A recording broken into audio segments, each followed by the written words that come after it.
இந்த வீடியோவில் காட்டப்படும் கூறப்படும் டேட்டாக்கள் அனைத்தும் தனிப்பட்ட முறையில் எனக்கு தெரிந்ததும் கூகுளில் சென்று நான் தேடி பார்த்தது மட்டுமே. கில்லி படத்தோட ரீரிலீஸ்க்கு அப்புறம் என் காதில் அதிகமாக கேட்குற வார்த்தை, நான் கண்ணில் அதிகமாக பார்த்து படிக்கிற வார்த்தை ரீரிலீஸ். இந்த ரீரிலீஸ் அப்படிங்கிறது எங்கேருந்து ஆரம்பிச்சது, தமிழ் படத்தில் எந்தெந்த படங்கள்லாம் ரீரிலீஸ் பண்ணாங்க, ரீரிலீஸ் ஆன படங்கள்லேயே அதிகமாக கலெக்ட் ஆன படங்கள்லாம் என்னென்ன அப்படிங்கிறதெல்லாம் பற்றி தான் நாம் இந்த வீடியோவில் பார்க்க போகிறோம். அப்போ ஒக்கடு வெர்சஸ் கில்லி இல்லையா? இருக்கு, இருக்கணும், அதுக்கு தானே வீடியோக்குள்ளே வந்தது.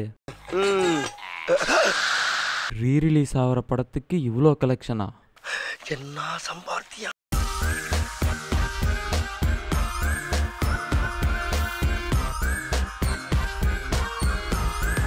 இந்த ரீரிலீஸ் அப்படிங்கிறத பெருசா பண்ணது யாரு அப்படின்னு சொல்லி பார்த்தோமா, இந்த டோலிவுட் தான். முத ரீரிலீஸ் செய்யப்பட்ட படம் வந்துட்டு மகேஷ் பாபு நடிச்ச போக்கிரி. 2006 ரிலீஸ் ஆன இந்த படத்தை 2022 ரீரிலீஸ் பண்ணியிருக்காங்க.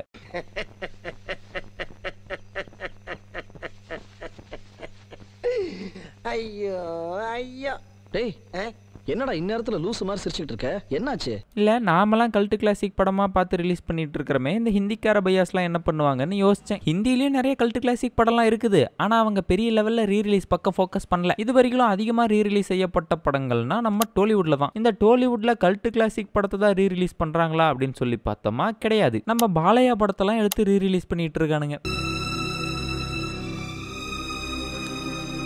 நம்ம ஊர்ல அதே 2022 3 மூவியும் ரிலீஸ் பண்ணாங்க. இது ரீரிலீஸ் பண்ணாங்க. எல்லா தியேட்டர்லயும் பண்ணாங்களா அப்படின்னு கேட்டீங்கன்னா கிடையாது. கமலா தியேட்டர்ல மட்டும்தான் ரீரிலீஸ் பண்ணாங்க.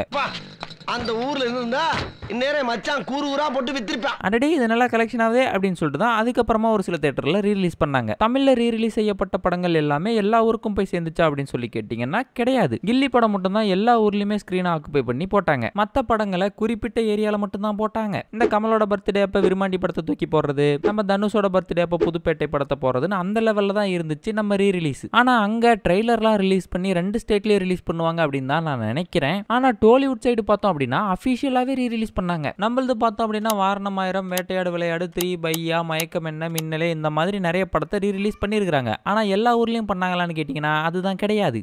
ஓ, அப்படியா விஷயம்? எங்க ஊர்ல போடலப்பா, உங்க ஊர்ல போட்டாங்களா? கமெண்ட்ஸ்ல போடுங்க. ஆனா கில்லியை அபிஷியலாவே எல்லா இடத்துலயுமே ரீரிலீஸ் பண்ணாங்க. சொல்ல போனா கில்லியை மட்டும் தான் எல்லா இடத்துலயும் ரீரிலீஸ் பண்ணிருக்காங்க. ரீரிலீஸ் பண்ணப்பட்ட படங்கள் அப்படின்னா குப்பையாட்டம் கிடக்குது. அதுல அதிகப்படியா கலெக்ஷன் ஆன ஒரு 5 படத்தை பத்தி இப்ப பாத்துருவோம். 5வது இடத்துல இருக்கிறது ஈ நாகராணிக்கு ஏமாய்ந்தி. இந்த படத்தை பத்தி நான் கேள்விப்பட்டதே கிடையாது. விக்கிபீடியாவை பார்த்த வரைக்கும் இந்த படம் 2018 ரிலீஸ் ஆயிருக்குது. மிக்ஸ்டு ரிவ்யூஸ் தான் வாங்கியிருக்குதான். மறுபடியும் கொஞ்சம் வருஷம் கழிச்சு தெலுங்கானா அப்புறம் ஆந்திர பிரதேஷ் 2 ஸ்டேட்லயுமே ரிலீஸ் பண்ணிருக்காங்க இந்த படத்தை. ஆனா இந்த ஹாலிவுட் படம் போடுற மாதிரி குறிப்பிட்ட தியேட்டர்ஸ்ல மட்டும் தான் ரிலீஸ் பண்ணிருக்காங்க. இந்த படம் வந்துட்டு ரீரிலீஸ்ல மட்டும் 3.52 கோடி கலெக்ட் பண்ணிருக்கு.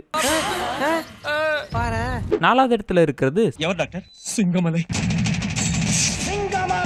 அதாங்க நம்ம கஜேந்திரா படத்தோட தெலுங்கு வெர்ஷன். இந்த படம் வந்துட்டு 4.60 கோடி கலெக்ட் பண்ணிருக்குது. அடுத்ததான் 3வது இடத்துல இருக்கிற படம் வந்துட்டு படிகம். இது படிகமா ஸ்படிகமான்னு எனக்கு தெரியல, உங்க இஷ்டத்துக்கு ஸ்பெல் பண்ணிக்கோங்க. இது வந்துட்டு ஒரு மலையாள படம், நம்ம மோகன்லாலோட படம். இந்த படத்தை ரீரிலீஸ் பண்ணி 4.90 கோடி கலெக்ட் பண்ணிருக்குது. அடுத்ததா 2வது இடத்துல இருக்கிறது பிசினஸ் மேன். இந்த படம் வந்துட்டு நம்ம மகேஷ் பாபு நிறைய பேர் பார்த்திருப்பீங்க. பால் குடிக்கணும்னு சொல்லிட்டு இருப்பாரு. இந்த ஜனங்களை பயமுறுத்தணும்னா அப்பப்ப மர்டர் பண்ணணும், இல்ல பால் குடிக்கணும். குடிடா, நல்லா குடி.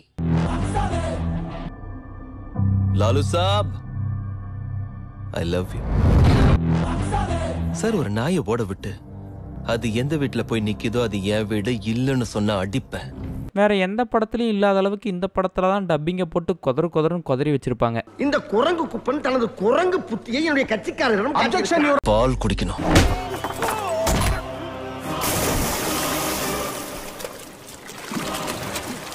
தாக எடுத்தா ஒரு டம்ளர் குடிக்கலாம். ஓவர் ஆசைப்பட்டல.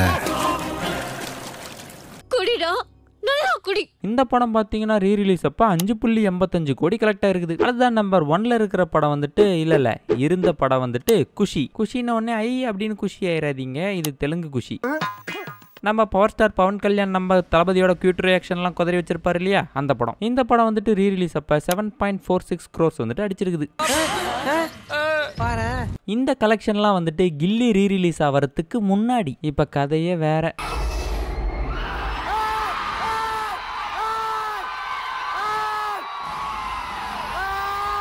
இது வரைக்கும் இந்தியாவில் ரீரிலீஸ் ஆன எல்லா படங்களையுமே தூக்கி சாப்பிட்டு போயிடுச்சு நம்ம கில்லி. இதுக்கப்புறம் எந்த படம் ரீரிலீஸ் ஆனாலும் கில்லியோட பாக்ஸ் ஆஃபீஸ் அடிக்கிறது அப்படிங்கிறது கொஞ்சம் கஷ்டமான விஷயம் தான். அப்படி எந்த படம் ரீரிலீஸ் ஆனிச்சு அப்படின்னா கில்லியோட பாக்ஸ் ஆஃபீஸை பீட் பண்ணணும்னு நினைக்கிறீங்க? தெரியாது. ஒக்கடு படத்தை ஒரு வருஷத்துக்கு முன்னாடி ரீரிலீஸ் பண்ணீங்களே, எவ்வளவு கலெக்ஷன் ஆச்சு? 2.5 கோடி. அதாவது தெலுங்கானா அண்ட் ஆந்திரா 2 ஸ்டேட்டையும் சேர்த்து 2.5 கோடி. கில்லி படத்தை நாங்க ரீரிலீஸ் பண்ணமே, எவ்வளவு கலெக்ஷன் ஆச்சு? கவுண்ட் பண்ண வரைக்கும் 17 கோடின்னு பேசிக்கிறாங்கண்ணா. கில்லி ரீரிலீஸோட ஃபர்ஸ்ட் டே கலெக்ஷன் எவ்வளோ? 7.92 கோடிங்கண்ணா. பால் குடிக்கணும். அதாவது ஒக்கடுவோட லைஃப் டைம் ரீரிலீஸ் கலெக்ஷனை கில்லி ஒரே நாள்லயே பீட் பண்ணி தாண்டி போயிருச்சு. இந்த விஷயத்தை இப்படியே ஞாபகம் வச்சுக்கோங்க. நான் ஒக்கடு விசஸ் கில்லி அப்படின்னு சொல்லி ஏற்கனவே ஒரு வீடியோ போட்டிருந்தேன். அதுக்கு கீழே வந்த ஒரு சில கமெண்ட்ஸை பார்ப்போம். ஒக்கடு செம்ம பிளாக் பஸ்டர் மூவி, கில்லி செம்ம comedy cringe movie.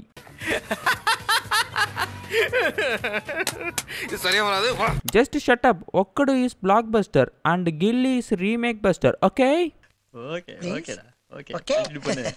Original Okkadu movie cut copy paste Ghilli. Oh அப்படியா விஷயம். முதல்ல கில்லி படத்தை போய் பாருடா, அங்க என்னடா கட் காப்பி பேஸ்ட் இருக்குது? ரீமேக் பண்றதா சொல்லி கருவை மட்டும் வாங்கிட்டு வந்து மாஸ்டர் பீஸை கொடுத்து வச்சிருக்காங்க கில்லியில. சப்போஸ் ஒக்கடு ஒரிஜினலா இல்லாம இருந்துச்சுன்னா நான் ஒக்கடுவை இவ்வளவுதான் ஓட்டியிருப்பேன்னு இல்ல. அது ஒரிஜினலா போயிட்டதுனால இவனுக்கு பேசுறதெல்லாம் கேட்டுட்டு இருக்க வேண்டியதா இருக்குது. எவ்வளவு டீசெண்டா நடந்துகிட்டேன். ஏதாவது சத்தம் போட்டனா ஒக்கடு நல்லா இருந்த படத்தை தான் ரீமேக் பண்ணாங்க. Respect it, don't troll, degrade it by mentioning flaws. Okkadu படத்துல ஃபிளாஸ் இருக்குதுன்னு நீயே ஒத்துக்கிட்டதுக்கு அப்புறம் நான் என்ன சொல்றது? அப்ப நீ குத்துமதி பார்த்தா கேட்டியா? நானா தான் ஓடிட்டனா? இதுக்கு பேர் தான் போட்டு வாங்குறது. அப்புறம் நிறைய கமெண்ட்ஸ் என்ன அப்படின்னு பார்த்தோமா, விஜய் ஓவர் ஆக்டிங். அது ஒண்ணும் இல்லப்பா, இந்த மகேஷ் பாபு சார் நடிக்கிறதே இல்லையா, அதை பார்த்துட்டு இங்க வந்து நடிக்கிறவங்களை பார்த்தா உங்களுக்கு ஓவர் ஆக்டிங் மாதிரி தான் தெரியும். அப்புறம் இன்னும் நிறைய பேர் இருந்துகிட்டு ஹெல்தியான கம்பேரிசன் அப்படின்னு சொல்லி மென்ஷன் பண்ணிருக்காங்க. உண்மையிலேயே அந்த வீடியோல நான் எதையுமே கலாய்ச்சிருக்க மாட்டேன். இவனுங்க இப்படி கமெண்ட் பண்ண தான் எனக்கு கலாய்க்கணும்னே தோணுது. ஒருவேளை நான் கலாய்க்கணுங்கிறதுக்காக தான் இவனுங்க கமெண்ட் பண்றானுங்களோ?